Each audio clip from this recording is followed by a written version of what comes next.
held me then. Now you got me reaching out.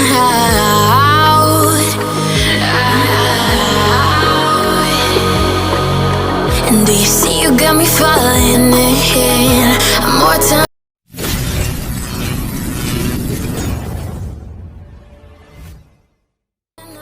Suzuki Satria F150 versi 2022 ini hadir di salah satu event pameran otomotif Thailand.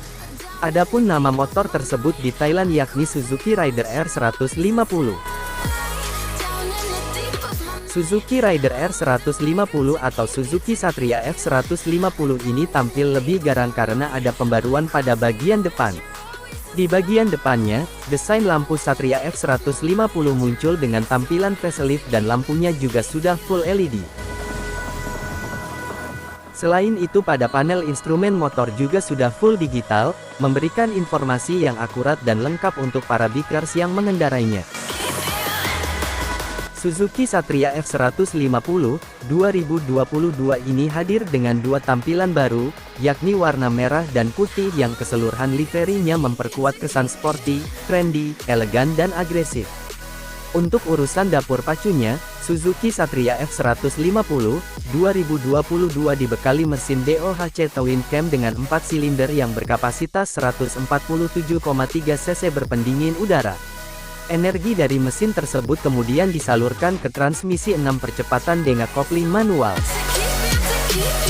Mesin tersebut juga sudah menggunakan sistem injeksi FI, yang dimana bahan bakar diarahkan ke injektor tunggal untuk masuk ke ruang pembakaran yang lebih efektif.